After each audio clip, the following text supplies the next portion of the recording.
स्वागत है आप सभी का जीएस मैग्नेट के इस यूट्यूब प्लेटफॉर्म पे।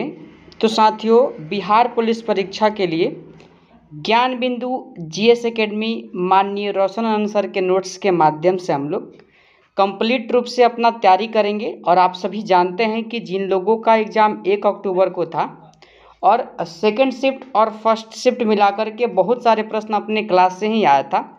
और प्रूफ के लिए प्रश्न के साथ जो हम प्रश्न आपको करवाए हैं नोट्स से, प्रैक्टिस सेट से टेलीग्राम पे डाला गया है, आप लोग वहां पर जा कर के भी देख सकते हैं। तो आज के इस क्लास में हम लोग बिहार पुलिस परीक्षा के सिलेबस पे आधारित रोशन आनंद सर के नोट से ज्योग्राफी से सिलेक्टेड 20 प्रश्न को सॉल्व करेंगे, करेंट के सिलेक्टेड 10 प्रश्नों को सॉल्व करेंगे और स्पेशल जो हम लोगों का प्रैक्टिस सेट चल रहा है, प्रैक्टिस सेट से हम लोग 50 प्रश्न को सॉल्व करेंगे।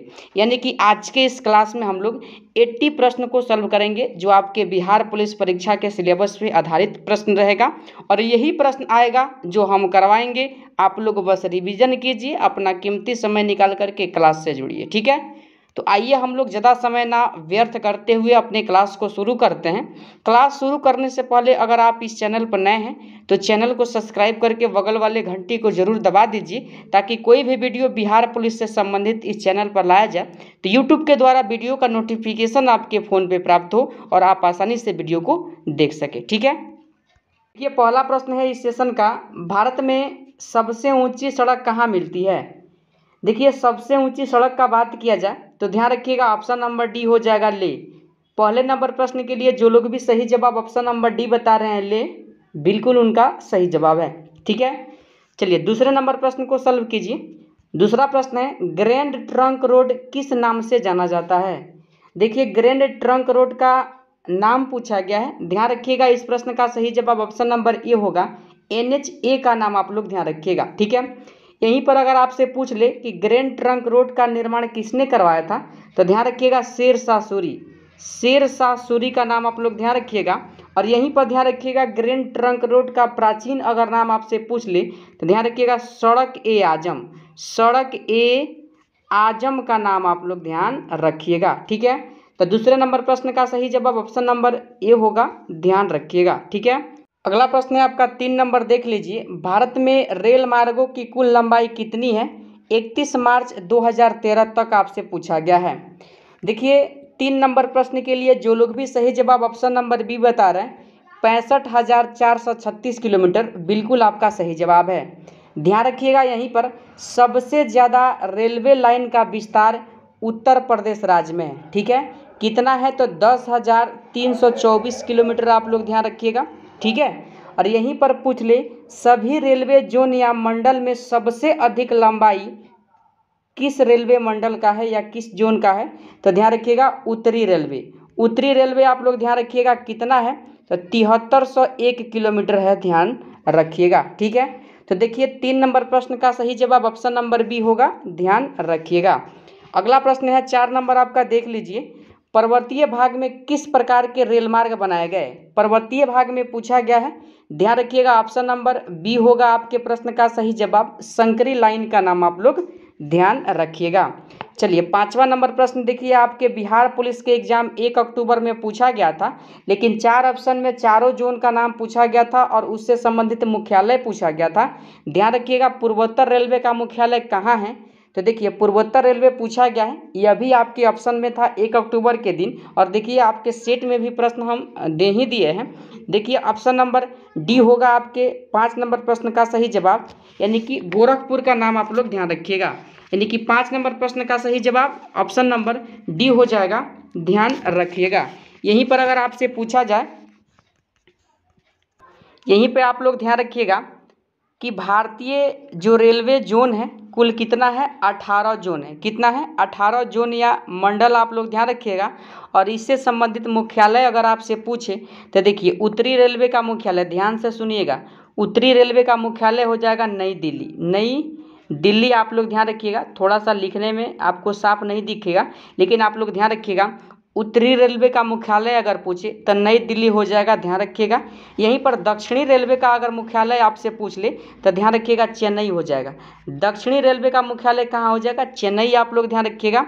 जबकि अगर आपसे पूछे पूर्वी रेलवे का मुख्यालय, तो ध्यान रखिएगा कोलकाता हो जाएगा। पूर्वी रेलवे का मुख्यालय कहाँ होगा? कोलकाता होगा, इस बात को आप लोग ध्यान रखिएगा। और पश्चिमी रेलवे का अगर मुख्यालय आपसे पूछ ले तो मुंबई आप लोग बता दीजिएगा, आसानी से बता सकते हैं, ठीक है। और यहीं पर उत्तरी मध्य रेलवे का मुख्यालय पूछे तो इलाहाबाद या प्रयागराज जिसे कहा जाता है, ध्यान रखिएगा। अगर दक्षिणी मध्य रेलवे का मुख्यालय पूछे तो सिकंदराबाद आप लोग ध्यान रखिएगा। यहीं पे आप लोग ध्यान रखिएगा कि अगर आपसे पूछ ले पूर्वी मध्य रेलवे अगर आपसे पूछ ले, पूर्वी मध्य रेलवे अगर आपसे पूछ ले तो ध्यान रखिएगा हाजीपुर हो जाएगा। क्या हो जाएगा? हाजीपुर, बिहार में पड़ता है, ध्यान रखिएगा, इंपॉर्टेंट क्वेश्चन है। 6वां नंबर प्रश्न है, विवेक एक्सप्रेस कहाँ से कहाँ तक चलती है? देखिए विवेक एक्सप्रेस के बारे में अगर बात किया जाए तो ध्यान रखिएगा आप सभी लोग, यानी कि इस प्रश्न के लिए सही जवाब, यानी कि 6 नंबर प्रश्न का सही जवाब ऑप्शन नंबर सी हो जाएगा, डिब्रूगढ़ से। ध्यान रखिएगा डिब्रूगढ़ से कन्याकुमारी तक चलती है, ठीक है। और टोटल आप लोग ध्यान रखिएगा यह दूरी कितना तय करती है, तो 4286 किलोमीटर, ध्यान रखिएगा, ठीक है।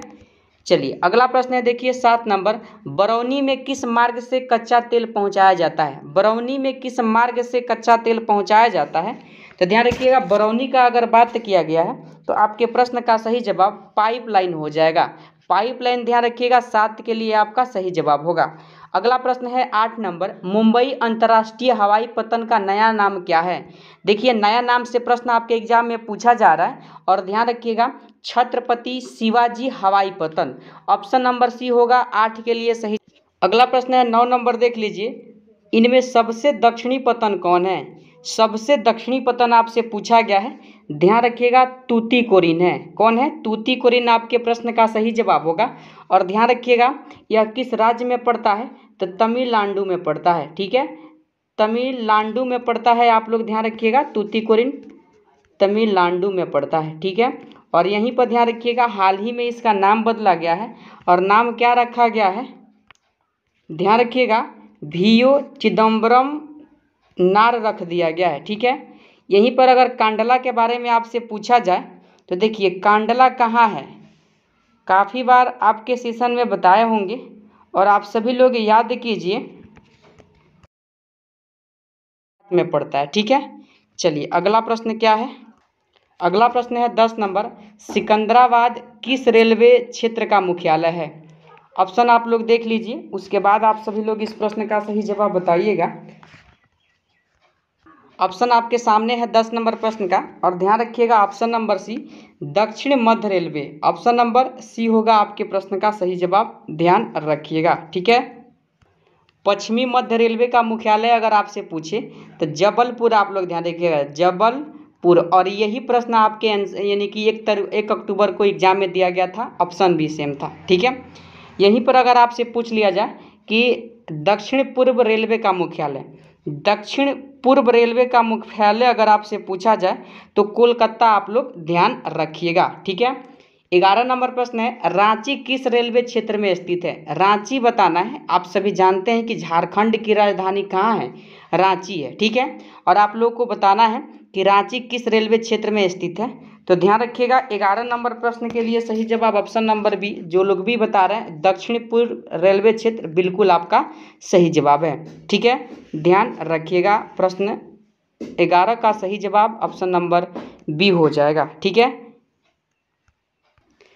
अगला प्रश्न है, देख लीजिए आपका 12 नंबर प्रश्न आपसे पूछा जा रहा है कि भारत में कितने डाकघर थे 31 मार्च 2021 तक के डाटा के अनुसार आपसे प्रश्न पूछा गया है। ध्यान रखिएगा 154,000, ऑप्शन नंबर सी हो जाएगा 12 नंबर प्रश्न का सही जवाब, ध्यान रखिएगा। और आप सभी जानते हैं कि सबसे अधिक डाकघर वाला देश कौन है? तो अपना ही क्या है? भारत है, इसे भी आप लोग साथ साथ ध्यान रखिएगा, ठीक है। 13 नंबर प्रश्न है, हल्दिया कहाँ स्थित है? हल्दिया कहाँ स्थित है आपसे प्रश्न पूछा गया है। देखिए हल्दिया के बारे में अगर पूछा गया है तो ध्यान रखिएगा कोलकाता के निकट स्थित है। कोलकाता कहाँ पड़ता है? तो पश्चिम बंगाल में पड़ता है, ठीक है, ध्यान रखिएगा। 13 के लिए सही जवाब ऑप्शन नंबर बी होगा, इंपॉर्टेंट प्रश्न है आपके एग्जाम के लिए। 14 नंबर प्रश्न है, इनमें भारत किस वस्तु का मुख्य रूप से आयात करता है? किस वस्तु का मुख्य रूप से आयात करता है, आपसे प्रश्न पूछा गया है। ध्यान रखिएगा, ऑप्शन नंबर ए पेट्रोलियम का करता है। किसका करता है? पेट्रोलियम आपके प्रश्न का सही जवाब होगा, ध्यान रखिएगा। ठीक है, 15 नंबर प्रश्न है आपका, भारत में कितने आकाशवाणी केंद्र है? भारत में कितने आकाशवाणी केंद्र है, आपसे प्रश्न पूछा गया है। ध्यान रखिएगा 403 आपके प्रश्न का सही जवाब होगा, ध्यान रखिएगा। ठीक है, चलिए 16 नंबर प्रश्न है, भारत में टेलीफोन की सेवाएं कब तक प्रारंभ हुई? टेलीफोन की सेवाएं कब तक प्रारंभ हुई, आपसे प्रश्न पूछा गया है। ध्यान रखिएगा 1881 में किया गया था टेलीफोन का शुरुआत। ठीक है, अगला प्रश्न है आपका, देखिए 17 नंबर, इनमें कौन व्यापारिक केंद्र गंगा नदी के तट पर स्थित नहीं है? कौन गंगा नदी के तट पर स्थित नहीं है? देखिए, अगर बात किया जाए कानपुर, भागलपुर, वाराणसी, यह गंगा नदी के तट पर है। बाकी जबलपुर गंगा नदी के तट पर नहीं है, इस बात को आप लोग ध्यान रखिएगा। जबलपुर नर्मदा नदी के तट पर है, नर्मदा नदी के तट पर है, इस बात को आप लोग ध्यान रखिएगा। अगला प्रश्न है आपका 18 नंबर, दिल्ली से कोलकाता तक की राष्ट्रीय सड़क किस नाम से प्रसिद्ध है? राष्ट्रीय सड़क किस नाम से प्रसिद्ध है? तो देखिए, राष्ट्रीय सड़क NH2 के नाम से प्रसिद्ध है। ऑप्शन नंबर बी होगा 18 के लिए सही जवाब, ध्यान रखिए। अगला प्रश्न है 19 नंबर, भारत के किस राज्य में सड़कों की लंबाई सबसे अधिक है? सड़कों की लंबाई किस राज्य में सबसे अधिक है? तो देखिए, उत्तर प्रदेश में सड़कों की लंबाई क्या है? सबसे अधिक है, इस बात को आप लोग ध्यान रखिएगा। चलिए अगला प्रश्न है, देखिए यहाँ पर 20 नंबर, भारतीय अंतर्देशीय जलमार्ग प्राधिकरण का गठन किस वर्ष हुआ? बताइए इस प्रश्न का सही जवाब क्या होगा? देखिए 1986 आप लोग ध्यान रखिएगा, ऑप्शन नंबर ए 20 नंबर प्रश्न का सही जवाब होगा। 21 नंबर प्रश्न है आपके सामने, निम्नलिखित में कौन नई आर्थिक नीति की मांग नहीं है? मतलब नई आर्थिक नीति का अंग कौन नहीं है, आपसे पूछा गया है। देखिए, अगर बात किया जाए 21 नंबर प्रश्न का सही जवाब का, तो वैश्वीकरण, निजीकरण, उदारीकरण। बिहार पुलिस, बिहार दरोगा में यह प्रश्न पूछा गया है। देखिए, राष्ट्रीयकरण जो है नई आर्थिक नीति का अंग नहीं है, इस बात को आप लोग ध्यान रखिएगा। बाकी वैश्वीकरण, निजीकरण, उदारीकरण नई आर्थिक नीति का क्या है? मांग है, ध्यान रखिएगा। अगला प्रश्न है, देखिए 22 नंबर, निम्नलिखित कथनों पर विचार कीजिए और सही उत्तर का चयन कीजिए, और उत्तर आपको देखिए कूट के माध्यम से बताना है। ठीक है, चलिए पहला कथन पढ़िए, क्या दिया गया है। देखिए, जब पहले कथन को आप लोग पढ़िएगा तो आपके प्रश्न क्या है, नागपुर योजना का संबंध सड़क विकास योजना से है या ना, आपको बता। तो देखिए, यह कथन बिल्कुल सही है। पहला कथन, भारतीय राष्ट्रीय राजमार्ग प्राधिकरण NHAI की एक स्वायत्त शक्ति निकाय है, यह भी सही है। तीसरा कथन है, राष्ट्रीय महामार्गों के विकास, रख रखाव तथा प्रचालन की जिम्मेदारी भारतीय राष्ट्रीय राजमार्ग प्राधिकरण को सौंपी गई है, यह भी सही है। यानी कि इसमें दिया गया तीनों कथन सही है। ऑप्शन नंबर डी आपके प्रश्न का सही जवाब होगा। देखिए 2 और 2 दिया गया है, 2 के जगह पर एक 3 बना लीजिएगा, यानी कि तीनों कथन सही है, इस बात को आप लोग ध्यान रखिएगा। अगला प्रश्न है, देखिए यहाँ पर 13 नंबर, राष्ट्रीय राजमार्ग विकास परियोजना के संदर्भ में कौन से कथन सही है? सही कौन सा कथन है, आपको बताना है। देखिए, और इसका उत्तर आपको कूट के माध्यम से बताना है। अगर बात किया जाए, देखिए यहाँ पर पहला कथन, स्वर्णिम चतुर्भुज परियोजना की शुरुआत भारतीय राष्ट्रीय राजमार्ग प्राधिकरण के एक भाग के रूप में की गई थी। बिल्कुल यह प्रश्न सही है, इस बात को आप लोग ध्यान रखिएगा। और आपसे पूछा भी गया है आपके बिहार पुलिस के एग्जाम में कि स्वर्णिम चतुर्भुज यानी कि जो परियोजना है क्या है। तो देखिए, सड़क से संबंधित परियोजना है, इस बात को आप लोग ध्यान रखिएगा। और यहीं पर ध्यान रखिएगा, स्वर्णिम चतुर्भुज यानी कि योजना के तहत देश के 4 प्रमुख महानगर दिल्ली, मुंबई, चेन्नई और कलकत्ता को आपस में 4 लेन या 6 लेन माध्यम से जोड़ा गया, इसे ही स्वर्णिम चतुर्भुज योजना कहते हैं, इस बात को आप लोग ध्यान रखिएगा। और देखिए, पहला कथन बिल्कुल सही है, इस बात को भी आप लोग ध्यान रखिएगा। दूसरा कथन है, उत्तर दक्षिण तथा पूर्व पश्चिम गलियारा परियोजना भारतीय राष्ट्रीय राजमार्ग प्राधिकरण के अधिकार क्षेत्र में नहीं है, बिल्कुल सही दिया गया है, यानी कि गलत दिया गया है, अधिकार क्षेत्र में है, नहीं दिया है, यह भी गलत है। तो दूसरा कथन गलत है। तीसरा कथन है, पूर्वी पश्चिमी गलियारे का उद्देश्य असम से गुजरात को जोड़ना है, यानी कि तीसरा कथन सही है। पहला सही है, तीसरा सही है। आपके प्रश्न का सही जवाब देखिए ऑप्शन नंबर बी होगा केवल 1 और 3, ध्यान रखिएगा। ठीक है, चलिए अगला प्रश्न आपका 24 नंबर है। निम्नलिखित में से सीमा सड़क संगठन BRO की स्थापना किस वर्ष की गई? देखिए 24 नंबर प्रश्न को सॉल्व कीजिए और इस प्रश्न का सही जवाब क्या होगा आप सभी को बताना है। ध्यान रखिएगा 1960 में किया गया था। ऑप्शन नंबर ए होगा आपके प्रश्न का सही जवाब। ठीक है, अगला प्रश्न है आपका 25 नंबर। निम्नलिखित में से कौन से कथन सही है? कौन से कथन सही है आप सभी को बताना है। पहला कथन आपसे दिया गया है, देख लीजिए। सीमा सड़क संगठन का उद्देश्य उत्तरी एवं उत्तरी पूर्वी सीमा से सटी सामरिक दृष्टि से महत्वपूर्ण सड़कों के विकास से आर्थिक विकास को गति, तैयारियों को मजबूती प्रदान करना। क्या यह कथन सही है या गलत? और भी ऑप्शन आप लोग देख लीजिए, उसके बाद आप सभी लोग आंसर बताइएगा। और दूसरा देखिए, दूसरा आपका जो कथन है, राष्ट्रीय राजमार्ग NH-I-1 दिल्ली से कोलकाता के बीच विस्तृत है। बताना है आपको कि यह कथन सही है या गलत है। तो देखिए दूसरा कथन गलत है, इस बात को आप लोग ध्यान रखिएगा। ध्यान रखिएगा आप सभी लोग, NH जो 1 है यह श्रीनगर को लेह से आपस में जोड़ता है, इस बात को ध्यान रखिएगा। दूसरा कथन गलत है। तीसरा कथन है सीमा सड़क संगठन BRO सड़कें बनाने व अनुरक्षण करने के साथ साथ अधिक ऊंचाई वाले क्षेत्रों में बर्फ हटाने की जिम्मेदारी भी संभालता है। बिल्कुल सही है, यानी कि 1 और क्या है 3 सही है। ऑप्शन नंबर सी में दिया गया है, आपके प्रश्न का सही जवाब होगा। ठीक, देखिए 26 नंबर प्रश्न है। भारतीय रेल के संदर्भ में निम्नलिखित कथनों पर विचार कीजिए और देखिए कौन सही नहीं है आपको बताना है। तो ध्यान रखिएगा, भारत में वर्ष 1905 से रेल परिवहन की शुरुआत हुई थी। रेल परिवहन की शुरुआत यानी कि 1853 से हुआ था, इस बात को ध्यान रखिएगा, लॉर्ड डलहौजी के काल में। तो पहला कथन गलत है। दूसरा है पहली रेल लाइन मुंबई से थाने तक यानी कि बीच निर्मित की गई थी, यह कथन सही है। और तीसरा कथन है भारतीय रेल को यानी कि 14 जोन में विभाजित किया गया है। अभी आप लोगों को बताए थे कितने जोन में बांटा गया है, तो 18 जोन में बांटा गया। ठीक है, कितने जोन में बांटा गया है? 18 जोन में बांटा गया है, इस बात को आप लोग ध्यान रखिए। देखिए 1 और 3 क्या है? गलत है, बाकी दूसरा सही है। गलत पूछा गया है, ऑप्शन नंबर सी को ध्यान रखिएगा, 1 और 3। ठीक है, चलिए अगला प्रश्न है, देखिए 27 नंबर कि कोंकण रेलवे निम्नलिखित में से किन 2 राज्यों को जोड़ती है? कोंकण रेलवे किन 2 राज्यों को जोड़ती है? तो देखिए अगर बात किया जाए 27 नंबर प्रश्न का, तो ध्यान रखिएगा यहीं पर यानी कि आपके प्रश्न का सही जवाब महाराष्ट्र कर्नाटक हो जाएगा। ठीक है, महाराष्ट्र कर्नाटक आप लोग ध्यान रखिएगा, इंपॉर्टेंट प्रश्न है आपके एग्जाम की दृष्टि से, और काफ़ी बार बिहार पुलिस और बिहार दरोगा में यह प्रश्न पूछा भी गया है। ठीक है, तो ये देखिएगा कोंकण रेलवे का जो विस्तार है पश्चिमी घाट में है। कहाँ है? पश्चिमी घाट, आप लोग ध्यान रखिएगा। ठीक है, और यहीं से आपसे प्रश्न पूछ लिया जाए कि यह किस राज्य में है, तो ध्यान रखिएगा पश्चिमी घाट पर्वत श्रेणी में महाराष्ट्र के रोहा से कर्नाटक के मंगलुरु तक कोंकण रेलवे देखने को मिलता है। टोटल लंबाई ध्यान रखिएगा 760 किलोमीटर है। ठीक है, ध्यान रखिएगा, इंपॉर्टेंट प्रश्न है। अगला प्रश्न अब आपका करेंट अफेयर का होगा, इंपॉर्टेंट प्रश्न है आपके एग्जाम के लिए, ध्यान रखिएगा, पूछा जाएगा। यह करेंट इंपॉर्टेंट है, टॉपिक ट्रेंडिंग में है, इस बात को आप लोग ध्यान रखिएगा। ठीक है, देखिए हाल ही में भारतीय रिजर्व बैंक ने किसे नए कार्यकारी निर्देशक के रूप में नियुक्त किया है?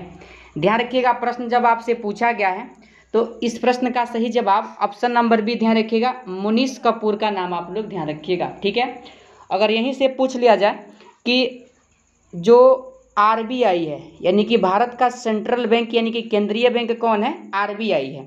RBI की स्थापना किस कमीशन के सिफारिश पे किया गया? तो ध्यान रखिएगा, यानी कि हिल्टन यंग कमीशन, आप लोग ध्यान रखिएगा, यानी कि RBI की स्थापना हिल्टन यंग कमीशन के सिफारिश पर किया गया। और इसी यानी कमेटी के सिफारिश पर आप लोग ध्यान रखिएगा रिजर्व बैंक अधिनियम 1934 आया था। ठीक है, 1934 रिजर्व बैंक अधिनियम आया था, और इसी अधिनियम के प्रावधानों के अनुसार ध्यान रखिएगा 1 अप्रैल, ठीक है 1 अप्रैल आप लोग ध्यान रखिएगा 1 अप्रैल 1935 को भारतीय रिजर्व बैंक की स्थापना हुआ था। ठीक है, और आपसे प्रश्न पूछा जाता है इसके केंद्रीय कार्यालय शुरुआती दौर में RBI का केंद्रीय कार्यालय कहाँ था? तो ध्यान रखिएगा कोलकाता में था। कहाँ था? कोलकाता में था, इस बात को आप लोग ध्यान रखिएगा। और 1937 ध्यान रखिएगा 1937 में ध्यान रखिएगा 1937 में स्थायी रूप से आरबीआई का जो कार्यालय है, ध्यान रखिएगा, मुंबई स्थापित कर दिया गया। ठीक है, मुंबई स्थापित कर दिया गया। प्रश्न आपसे पूछा जाता है। और यहीं से अगर आपसे पूछ ले कि आरबीआई का राष्ट्रीयकरण कब हुआ, तो डेट ध्यान रखिएगा 1949 को हुआ था। ठीक है, 1949 को इसका राष्ट्रीयकरण हुआ था।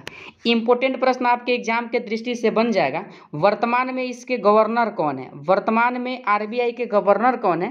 तो देखिए शक्तिकांत दास, आप लोग ध्यान रखिएगा, शक्तिकांत दास का नाम आप लोग ध्यान रखिएगा, वर्तमान में इसके गवर्नर है। और प्रथम गवर्नर अगर आपसे पूछ ले तो ध्यान रखिएगा ओसबर्न स्मिथ, ओसबर्न स्मिथ का नाम आप लोग ध्यान रखिएगा। ठीक है, और यहीं से अगर एक और महत्वपूर्ण प्रश्न बनेगा, यहाँ से आप लोग ध्यान रखिएगा, जो आरबीआई भारत का केंद्रीय बैंक है, ठीक है, आरबीआई जो भारत का केंद्रीय बैंक है, यह भारत के अलावा 2 अन्य देशों का केंद्रीय बैंक के रूप में भी काम किया है। कौन कौन वह देश है? तो ध्यान रखिएगा, वर्मा, जिसे वर्तमान में क्या कहा जाता है, यानी कि म्यांमार कहा जाता है, और एक पाकिस्तान। ध्यान रखिएगा, वर्मा 1937 से लेकर के 1947 तक वर्मा देश यानी कि म्यांमार देश के केंद्रीय सेंट्रल बैंक के रूप में काम किया है आरबीआई।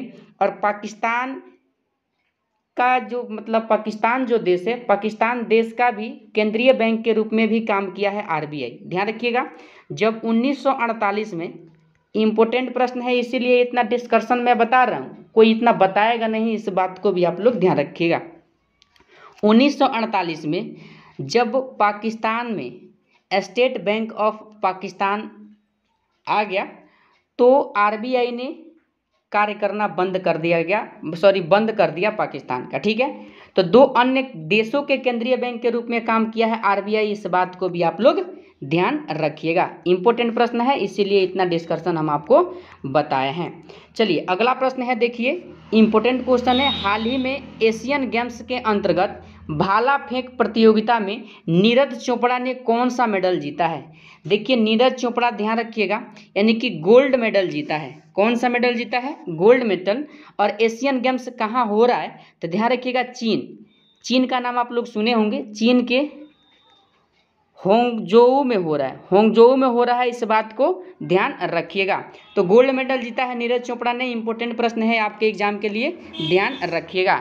यहीं से अगर आपसे पूछ ले कि भाला फेंक दिवस कब मनाया जाता है, नीरज चोपड़ा का संबंध किस खेलता है, तो भाला फेंक आप लोग ध्यान रखिएगा। और भाला फेंक दिवस कब किस डेट को मनाया जाता है, तो 11 अगस्त ध्यान रखिएगा। ठीक है, क्योंकि टोक्यो 2020 ओलंपिक में पुरुषों की भाला फेंक में स्वर्ण पदक किसने जीता था? नीरज चोपड़ा ने जीता था। और यह प्रथम एशियन एथलीट थे। ठीक है, प्रथम बार जीते थे भाला फेंक में गोल्ड मेडल, इसलिए 7 अगस्त को भाला फेंक दिवस मनाया जाता है, ध्यान रखिएगा। ऑप्शन नंबर ए होगा आपके इस प्रश्न का सही जवाब। अगला प्रश्न है आपका, देखिए यहाँ पर, हाल ही में चर्चा में रहा R21 वैक्सीन किस बीमारी से संबंधित है? किस बीमारी से संबंधित है आपसे प्रश्न पूछा गया है। ध्यान रखिएगा, मलेरिया बीमारी से संबंधित है। ठीक है, और यह वैक्सीन जो है ऑक्सफोर्ड विश्वविद्यालय एवं सीरम इंस्टीट्यूट ऑफ इंडिया के द्वारा बनाया गया है, यानी कि R20 वैक्सीन को, और यह मलेरिया से संबंधित है। इंपॉर्टेंट प्रश्न है, आपसे एग्जाम में पूछा जा सकता है। ठीक है, अगला प्रश्न है आपका, हाल ही में किस राज्य सरकार के द्वारा मुख्यमंत्री सुख आश्रय योजना की शुरुआत की गई है? ध्यान रखिएगा, ऑप्शन नंबर सी इस प्रश्न का जो लोग भी सही जवाब बता रहे हैं बिल्कुल सही है, हिमाचल प्रदेश। और हिमाचल प्रदेश का वर्तमान मुख्यमंत्री कौन है? तो ध्यान रखिएगा, सुख पूछा जा सकता है करंट में, सुखविंदर सिंह का नाम आप लोग ध्यान रखिएगा। ठीक है, तो ऑप्शन नंबर सी होगा आपके इस प्रश्न का सही जवाब, ध्यान रखिए। अगला प्रश्न है आपका, निम्न में से कौन सी कंपनी भारत में भूकंप चेतावनी सेवा शुरू करने जा रही है? तो देखिए कंपनी आपसे पूछा जाए, गूगल बता दीजिएगा। ऑप्शन नंबर सी होगा इस प्रश्न का सही जवाब। इंपॉर्टेंट प्रश्न है, जो भी करंट का प्रश्न है आपके एग्जाम के लिए इंपॉर्टेंट है, यानी कि ट्रेंडिंग में टॉपिक है, इसलिए ऐसे प्रश्न को इस क्लास में सम्मिलित किया गया है, आपके एग्जाम में पूछा ही जाएगा। ठीक है, अगला प्रश्न है, बिहार का पहला जैव विविधता पार्क, यहाँ पार्क होगा ध्यान रखिएगा, पर नहीं, पार्क कहाँ खोला गया? तो पहला जैव विविधता पार्क ध्यान रखिएगा अररिया में खोला गया, ठीक है, अररिया आप लोग ध्यान रखिएगा, ठीक है। पूर्णिया से प्रश्न पूछ लेना, तो मलबरी मिल्क की पहली कंपनी, मलबरी ध्यान रखिएगा, मलबरी मिल्क की पहली कंपनी खोली गई थी, ठीक है, ध्यान रखिएगा, इंपॉर्टेंट प्रश्न है। अगला प्रश्न है, हाल ही में सैफ अंडर-16 चैंपियनशिप 2023 का खिताब किस देश ने जीता?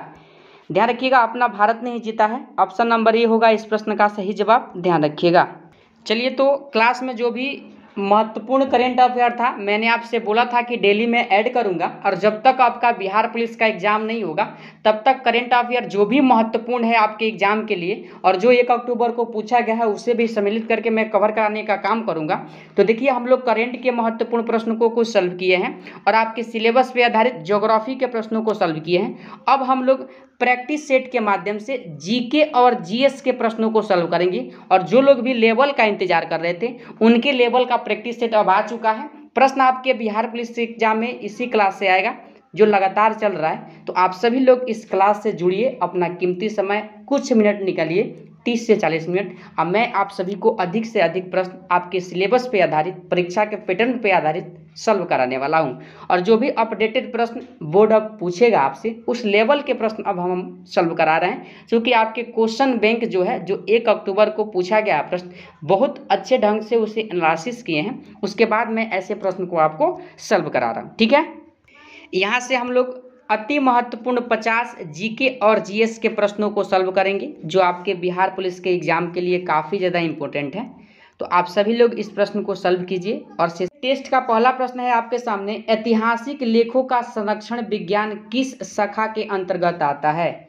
4 ऑप्शन आपके पास दिया गया है, आपको इस प्रश्न का सही जवाब बताना है। तो देखिए, प्रश्न 1 को पढ़िए और सही जवाब क्या होगा आप सभी लोग बताइए। ध्यान रखिएगा, इस प्रश्न के लिए सही जवाब एपिग्राफी हो जाएगा। हालांकि इस प्रश्न को बहुत बार मैं सॉल्व करा भी दिया हूं। प्रश्न 1 का सही जवाब जो लोग भी ऑप्शन डी बता रहे हैं एपिग्राफी, बिल्कुल आपका सही जवाब है। प्रतिमा विज्ञान के बारे में अगर बात किया जाए तो ध्यान रखिएगा, कला इतिहास की एक शाखा है, ठीक है। यहीं पर मुद्रा शास्त्र का बात किया जाए तो इसके अंतर्गत सिक्कों का अध्ययन किया जाता है, ठीक है, ध्यान रखिएगा। और यहीं पर ध्यान रखिएगा, म्यूजियोलॉजी, म्यूजियम आप लोग घूमे होंगे, इसके अंतर्गत संग्रहालय को व्यवस्थित करने एवं उनके प्रबंधन का अध्ययन किया जाता है, ध्यान रखिएगा। प्रश्न 1 का सही जवाब ऑप्शन नंबर डी होगा। अगला दूसरा नंबर प्रश्न है, फलों और सब्जियों में स्थित कैरोटीन उन्हें कौन सा रंग प्रदान करता है? पूछा जाता है आपसे, गाजर का रंग किसके कारण होता है? तो कैरोटीन के कारण होता है। और ध्यान रखिएगा, 2 नंबर प्रश्न के लिए सही जवाब ऑप्शन नंबर सी होगा, नारंगी, ठीक है। चलिए, अगला प्रश्न है, देखिए यहाँ पर 3 नंबर, निम्नलिखित में से कौन सा पोषक तत्व प्रति ग्राम अधिकतम ऊर्जा संग्रहित करता है?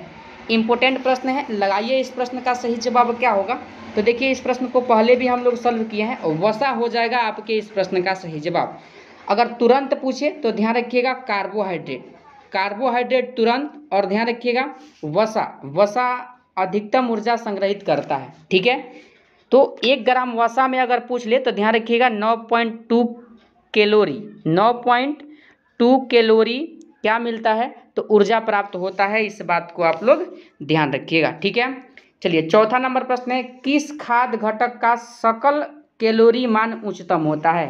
सकल कैलोरी मान उच्चतम किसका होता है? तो ध्यान रखिएगा, वसा का होता है, अभी बताया है 9.2 कैलोरी आप लोग ध्यान रखिएगा, ठीक है। चलिए, अगला प्रश्न है, देखिए 5 नंबर, निम्नलिखित में से कौन सा विटामिन मानव शरीर के संक्रमण रोकने में मदद करता है? मानव शरीर के संक्रमण रोकने में कौन सा विटामिन मदद करता है? तो ध्यान रखिएगा, विटामिन सी आपके प्रश्न का सही जवाब होगा, ध्यान रखिएगा, ठीक है। और इसका रासायनिक नाम पूछ लें तो एस्कॉर्बिक एसिड हो जाएगा, ध्यान रखिएगा, ठीक है। अगला प्रश्न है आपका 6 नंबर, डैश कवक का मांसल बीजाणु धारण करने वाला फैलने वाला अंग है? बताइए 6 के लिए सही जवाब क्या होगा। देखिए, इस प्रश्न के लिए जो लोग भी ऑप्शन डी बता रहे हैं कुकुरमुत्ता, बिल्कुल आपका सही जवाब है, ठीक है। ध्यान रखिएगा, आपके प्रश्न का सही जवाब ऑप्शन नंबर डी कुकुरमुत्ता हो जाएगा। और इसे ही मशरूम कहा जाता है, इसे ही क्या कहा जाता है? मशरूम, आप लोग ध्यान रखिएगा। 7वां नंबर प्रश्न है, निम्नलिखित में से कौन सा रोजगार प्राथमिक क्षेत्र से जुड़ा नहीं है? प्राथमिक क्षेत्र से कौन नहीं जुड़ा है, आपसे पूछा गया है। देखिए पुजारी प्राथमिक क्षेत्र से नहीं जुड़ा है। बाकी बात किया जाए, टोकरी बनाने वाला, माली, कुम्हार, ये तीनों क्या है, प्राथमिक क्षेत्र से जुड़े हुए हैं, ध्यान रखिएगा। अगला प्रश्न है 8 नंबर कि आयकर विभाग के द्वारा जारी पैन कार्ड निम्न में से किस उद्देश्य के लिए प्रयोग नहीं किया जा सकता है, बताइए। 8 के लिए सही जवाब क्या होगा, तो ध्यान रखिएगा, पते का प्रमाण पत्र के लिए इसका उपयोग नहीं किया जाता है, ठीक है। ऑप्शन नंबर ए होगा 8 के लिए सही जवाब, ठीक है। 9वां नंबर प्रश्न है, यदि कुल औसत लागत में ह्रास हो रहा हो तो बताइए क्या होगा, क्या प्रभाव होगा। तो ध्यान रखिएगा, प्रश्न जब पढ़िएगा तो इस प्रश्न का सही जवाब क्या आएगा, तो ऑप्शन नंबर डी। और जो इकोनॉमिक्स के प्रश्न पूछा गया था ना आपके बिहार पुलिस के एग्जाम में 1 अक्टूबर को, वो सब पीसीएस लेवल के इकोनॉमिक्स के प्रीवियस ईयर प्रश्न थे और वही प्रश्न इसमें शामिल किया गया है। ध्यान रखिएगा, ऑप्शन नंबर डी होगा आपके इस प्रश्न का सही जवाब। सीमांत लागत कुल औसत लागत से अधिक होनी चाहिए, ठीक है। अगला प्रश्न है आपका 10 नंबर, और देखिए मेरे यहाँ काफ़ी तीव्र गति से बारिश हो रहा है। अगर साउंड में आपको थोड़ा सा प्रॉब्लम आए उसे आप लोग थोड़ा सा मैनेज कर लीजिएगा, ठीक है। यानी कि प्रश्न पढ़ लीजिएगा अच्छे से, उसके बाद आप सभी लोग आंसर बताइएगा, क्योंकि बारिश का मौसम चल रहा है और आप सभी को क्लास देना बहुत ज़रूरी है। तो बारिश में भी आप सभी को क्लास देने के लिए वीडियो तैयार किया जाता है, कंटेंट तैयार किया जाता है, तो आप सभी समझ सकते हैं, ठीक है। 10वां नंबर प्रश्न है आपका, भारत की पंचवर्षीय योजना प्रणाली को रूस से अपनाया गया था, उस रूस नेता का क्या नाम है जिसने पहली बार रूस में पंचवर्षीय योजना के दृष्टिकोण को लागू किया था।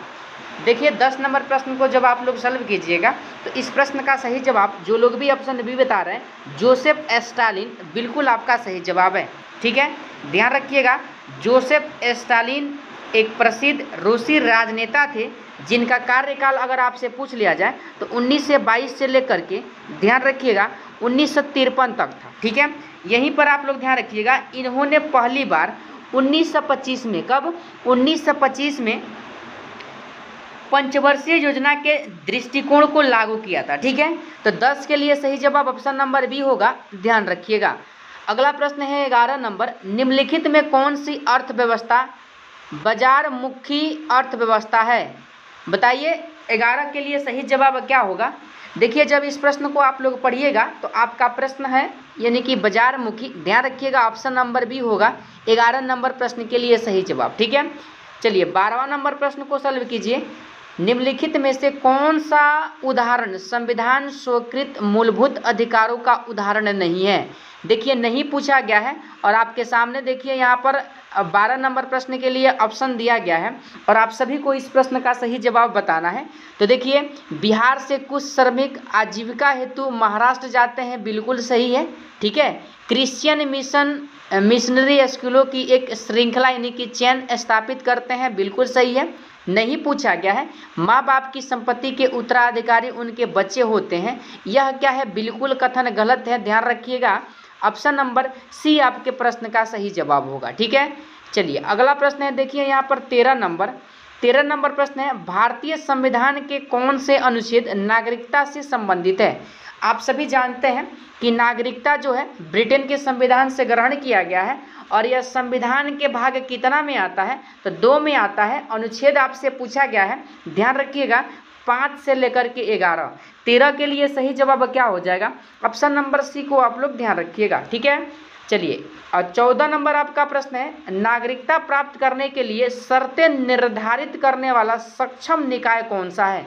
देखिए सक्षम निकाय अगर आपसे पूछा गया है, ध्यान रखिएगा इस प्रश्न के लिए जो लोग भी सही जवाब ऑप्शन नंबर सी बता रहे हैं संसद, बिल्कुल आपका सही जवाब है, ठीक है। ध्यान रखिएगा एक संविधान का अनुच्छेद नागरिकता से संबंधित है जिसका नाम है अनुच्छेद 11 और आप लोग ध्यान रखिएगा यह अनुच्छेद 11 यह स्पष्ट करता है कि संसद को नागरिकता संबंधित विधि बनाने का संपूर्ण शक्ति प्रदान होती है, ठीक है। ध्यान रखिएगा ऑप्शन नंबर सी होगा 14 के लिए सही जवाब। 15 नंबर प्रश्न है आपका, पृथ्वी पथ पर सूर्य की परिक्रमा करती है पूछा गया है। तो देखिए अगर 15 नंबर प्रश्न को आप लोग अच्छे से पढ़िएगा ना तो इस प्रश्न का सही जवाब ऑप्शन नंबर डी आएगा, ध्यान रखिएगा 15 के लिए सही जवाब होगा, ठीक है। अगला प्रश्न है 16 नंबर, सूर्य के प्रकाश को पृथ्वी तक पहुंचने में कितना समय लगता है? आप सभी जानते हैं कि टोटल 500 सेकेंड लगता है। और ध्यान रखिएगा ऑप्शन नंबर सी होगा 16 के लिए सही जवाब, यानी कि 8 मिनट 20 सेकेंड्स। आप लोग ध्यान रखिएगा ऑप्शन नंबर सी होगा 16 के लिए सही जवाब। ठीक है, अगला प्रश्न आपका 17 नंबर है, पृथ्वी के उत्तरी गोलार्ध में रहने वाली कुल मानव आबादी का अनुमानित प्रतिशत क्या है? देखिए अनुमानित प्रतिशत आपसे पूछा गया है, ध्यान रखिएगा 90%। ऑप्शन नंबर डी में दिया गया है, 17 के लिए सही जवाब होगा। ठीक है, 18 नंबर प्रश्न है आपका, तनामी रेगिस्तान निम्नलिखित में से किस देश में स्थित है? इंपॉर्टेंट प्रश्न है आपके एग्जाम के लिए, ध्यान रखिएगा। और 18 के लिए जो लोग भी सही जवाब ऑप्शन नंबर सी बता रहे हैं, ऑस्ट्रेलिया, बिल्कुल आपका सही जवाब है। ठीक है, चलिए अगला प्रश्न है, देख लीजिए यहाँ पर, निम्नलिखित में कौन से युग्म सुमेलित है? कौन सा युग्म सुमेलित है आपसे पूछा गया है। देखिए सुमेलित युग्म का पहचान करना है और ध्यान रखिएगा आप सभी लोग, यानी कि कपिलधारा प्रपात कावेरी नदी पर नहीं है, ध्यान रखिएगा नर्मदा नदी पे है। ठीक है, तो पहला कथन क्या है? गलत है। जोग जलप्रपात शरावती नदी पर है, ध्यान रखिएगा। शिव समुद्रम कावेरी नदी। ठीक है, 2 और 3 सही है, ऑप्शन नंबर बी में दिया गया है, ध्यान रखिएगा। ठीक है, अगला प्रश्न है देखिए 20 नंबर, ओंकारेश्वर परियोजना निम्नलिखित नदियों में से किए एक से संबंधित है? मतलब किस एक से संबंधित है? किस एक से संबंधित है? ओंकारेश्वर परियोजना किस नदी पर बनाया गया है? आपसे यही प्रश्न पूछा गया है, ध्यान रखिएगा आप सभी लोग। यह परियोजना नर्मदा नदी गुजरात, ध्यान रखिएगा नर्मदा नदी गुजरात आपके प्रश्न का सही जवाब होगा, ऑप्शन नंबर बी में दिया गया। ठीक है, 21 नंबर प्रश्न है, निम्नलिखित में कौन सा सिंधु घाटी की सभ्यता से संबंधित स्थल नहीं है? देखिए सिंधु घाटी सभ्यता स्थल से प्रश्न आपके एग्जाम में पूछा गया था और यही प्रश्न 1 अक्टूबर को पूछा गया था, आप लोग मिला लीजिए। और देखिए इस प्रश्न का सही जवाब पाटलिपुत्र हो जाएगा, बाकी रोपण, लोथर और कालीबंगन यह सिंधु घाटी सभ्यता से संबंधित है, पाटलिपुत्र नहीं है, इस बात को ध्यान रखिएगा। अगला प्रश्न है देखिए यहाँ पर 22 नंबर, भारत में पहले जिस मानव प्रतिमाओं को पूजा गया वह थी? आप सभी जानते हैं कि गौतम बुद्ध की प्रतिमा को पूजा गया था, ऑप्शन नंबर सी आपके प्रश्न का सही जवाब होगा, ध्यान रखिएगा। अगला प्रश्न है देखिए यहाँ पर 23 नंबर, नागार्जुन किस बौद्ध संप्रदाय के थे? ध्यान रखिएगा 23 के लिए सही जवाब आपका क्या होगा? तो ऑप्शन नंबर सी को ध्यान रखिएगा, माध्यमिक, ध्यान रखिएगा ऑप्शन नंबर सी होगा 23 के लिए सही जवाब। ठीक है, चलिए अगला प्रश्न है देखिए यहाँ पर 24 नंबर, महमूद गजनवी का दरबारी इतिहासकार कौन था? देखिए दरबारी इतिहासकार का अगर पूछा जाए तो ध्यान रखिएगा ऑप्शन नंबर बी उत्बी था। कौन था? उत्बी का नाम आप लोग ध्यान रखिएगा। ठीक है, यही पूछ लिया जाए कि इसके दरबार में जो उत्बी इतिहासकार रहता था, इसके अलावा अलबरूनी भी इसके दरबार में ही रहते थे। ठीक है, अलबरूनी का नाम आप लोग ध्यान रखिएगा। और यही अलबरूनी भारत आया था मोहम्मद गजनवी के समय। और आप सभी लोग जानते हैं कि 1025 ईस्वी में मोहम्मद गजनवी का सबसे चर्चित आक्रमण जो है सोमनाथ मंदिर है। कौन है? सोमनाथ मंदिर है, इस बात को आप लोग ध्यान रखिएगा। देखिए अगला प्रश्न आपका 25 नंबर है, इनमें कौन गजनवी यानी कि गजनी राजवंश का संस्थापक था? देखिए आप सभी लोग जानते हैं कि गजनी राजवंश का संस्थापक का बात किया जाए तो अल्पगेन का नाम ध्यान रखिएगा, ऑप्शन नंबर ए होगा 25 के लिए सही जवाब। 26 नंबर प्रश्न है, किस वर्ष भारत भूटान फाउंडेशन की स्थापना हुई? बताइए इस प्रश्न का सही जवाब क्या होगा?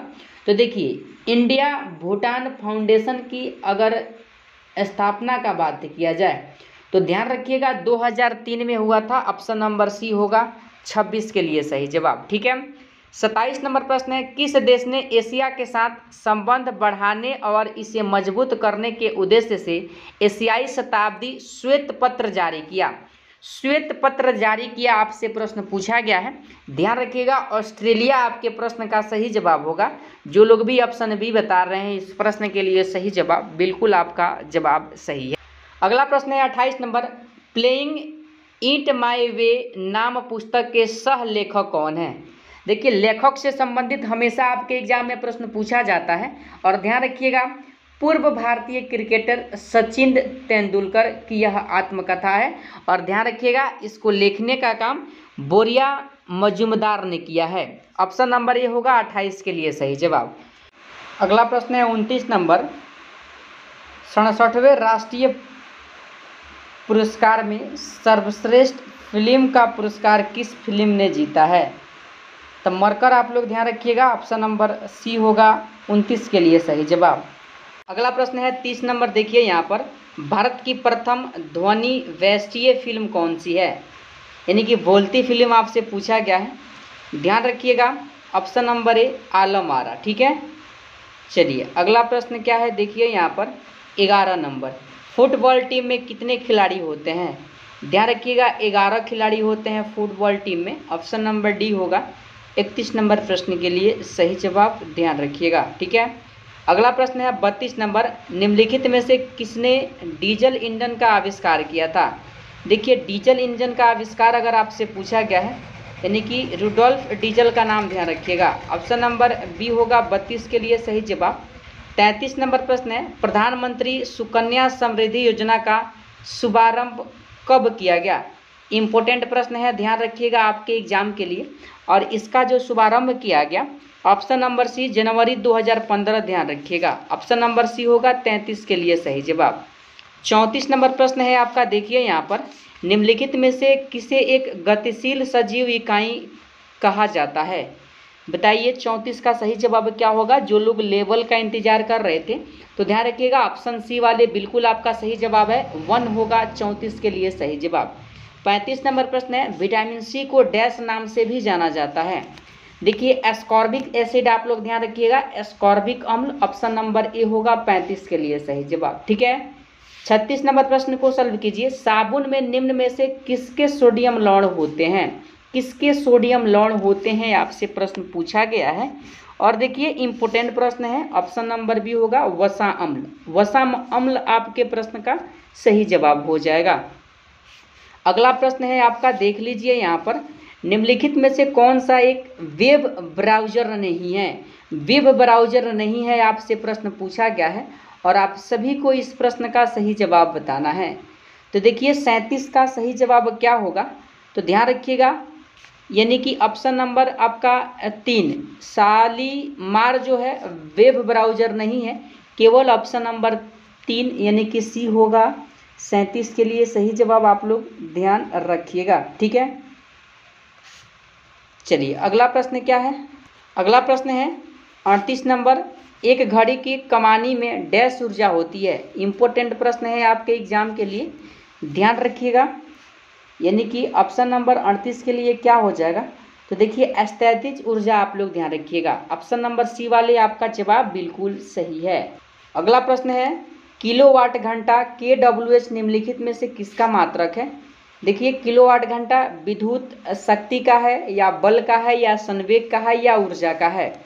तो ध्यान रखिएगा 39 के लिए सही जवाब, ऊर्जा का बड़ा मात्रक होता है किलोवाट घंटा। ठीक है, 40 नंबर प्रश्न है, निम्नलिखित में से कौन पौधे में पानी के परिवहन से जुड़ा है? आप सभी जानते हैं कि जाइलम जो है पानी के परिवहन करता है, फ्लोएम पके हुए भोजन का परिवहन करता है। ठीक है, ऑप्शन नंबर बी होगा 40 के लिए सही जवाब। 41 नंबर प्रश्न है, पत्ती के मध्य में मोटी सिरा को क्या कहते हैं? तो देखिए पत्ती के मध्य में जो मोटी सिरा होता है, हमेशा ध्यान रखिएगा, मध्य सिरा कहा जाता है। ऑप्शन नंबर ए वाले आपका जवाब बिल्कुल सही है। 32 नंबर प्रश्न है, रतौंधी नाइट ब्लाइंडनेस डैश के कारण होता है? आप सभी जानते हैं विटामिन 1 के यानी कि ए के कमी के कारण होता है।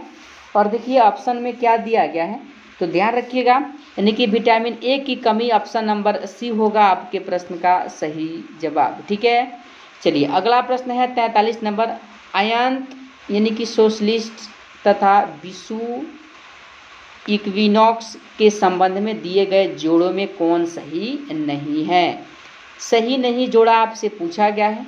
जब आप लोग ऑप्शन को पढ़िएगा तो ऑप्शन आप लोग देख लीजिए और आपका जो 43 नंबर प्रश्न का सही जवाब आएगा, ध्यान रखिएगा 21 मार्च भूमध्य रेखा सही है, 21 जून कर्क रेखा सही है। 22 दिसंबर मकर रेखा सही नहीं है। ऑप्शन नंबर सी हो जाएगा 43 के लिए सही जवाब।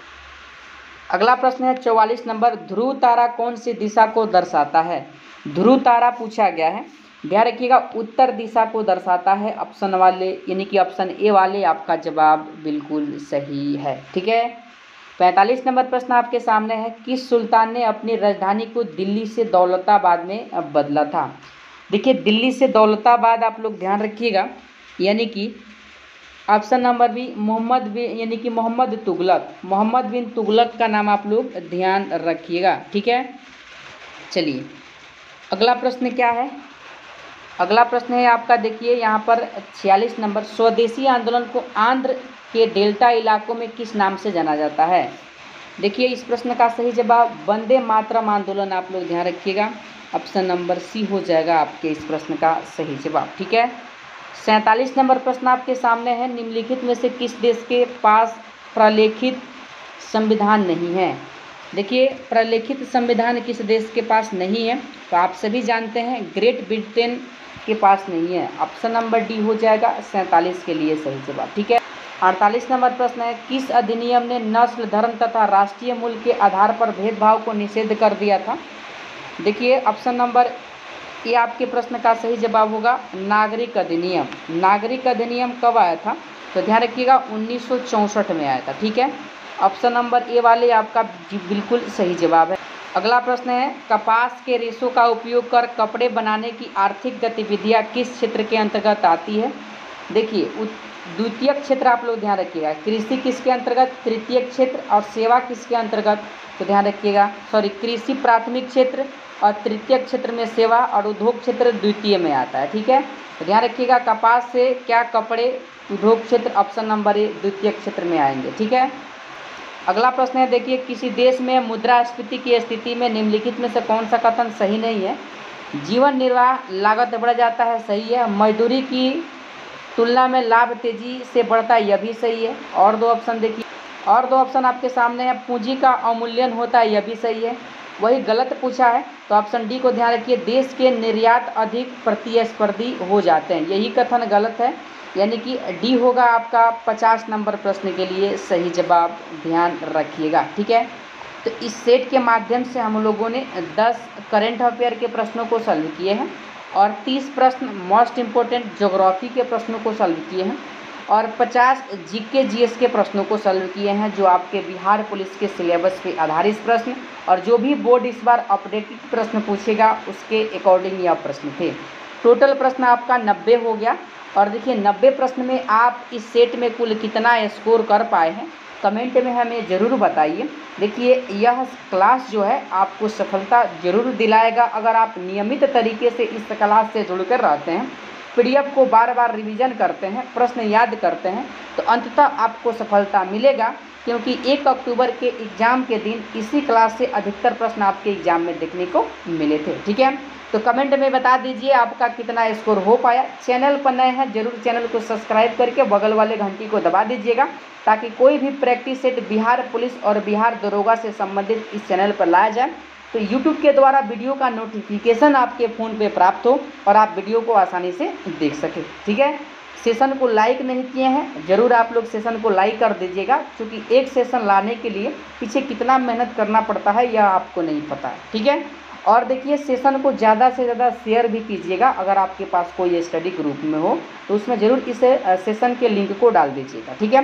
तो चलिए फिर मिलते हैं अगले सेशन के साथ, तब तक के लिए जय हिंद जय भारत।